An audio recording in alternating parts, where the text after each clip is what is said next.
I used to think we had the perfect marriage. 10 years together, 2 beautiful kids, a home filled with laughter. I trusted him, completely and utterly. He was my rock, my best friend, the person I shared every secret with. He would tell me I was the only one for him, and I believed every word. Why wouldn't I? He was the most convincing man I'd ever met. The signs were there, I see that now. The late nights at the office that became more frequent. The business trips that popped up out of nowhere. The way he'd guard his phone like it held state secrets. When I'd ask, he'd just laugh it off. "You worry too much, honey," he'd say, pulling me into a hug. "It's just work. I'm doing all this for us, for our future." And I'd melt, pushing my doubts away. I wanted to believe him. I needed to believe him. The alternative was too painful to even consider.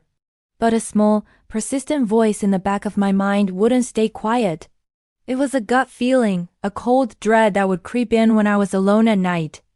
I started to feel like a detective in my own home, noticing little things: a new cologne I didn't recognize, a receipt from a restaurant I'd never been to, his sudden interest in hitting the gym. He explained everything away so smoothly, so logically, that I always ended up feeling guilty for even questioning him. He was a master at making me feel like I was the crazy one. The truth came out on a completely ordinary Tuesday. I was cleaning out our car, getting rid of old coffee cups and snack wrappers. I reached under the passenger seat to grab a fallen toy, and my fingers brushed against something hard. It was a small black box, not a gift box, something else. I pulled it out. It was a burner phone, one of those cheap prepaid phones you use when you don't want to be traced. My heart hammered against my ribs. My hands were shaking so badly I could barely hold it. This was it. The evidence. My mind was screaming, "Don't open it. Just put it back and pretend you never saw it." But I couldn't. I had to know. With trembling fingers, I turned it on.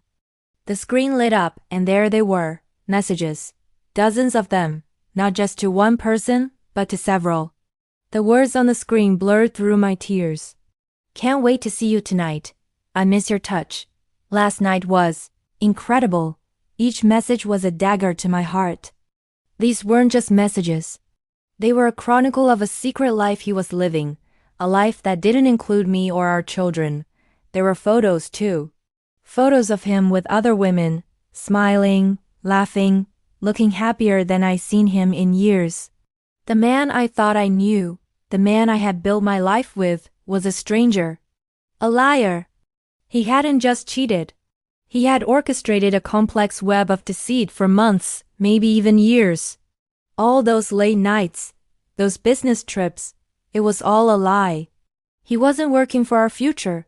He was destroying it. In that moment, sitting in our family car with a secret phone in my hand, my world shattered. The trust, the love, the future I had envisioned, it all turned to dust. The pain was indescribable, a physical ache that spread through my entire body. But underneath the pain, a new feeling began to stir, anger, and then resolve. I was done being the trusting wife. I was done being made to feel crazy. I wasn't going to cry and hide. I was going to confront him. I was going to take back my life. This wasn't the end of my story. It was the beginning of a new, stronger chapter, one where I would never let anyone fool me again. The perfect marriage was a lie, but my own strength was about to become my truth. Thank you for listening. If you've ever been through something similar, remember you are not alone, and you are stronger than you think. Don't forget to subscribe for more stories.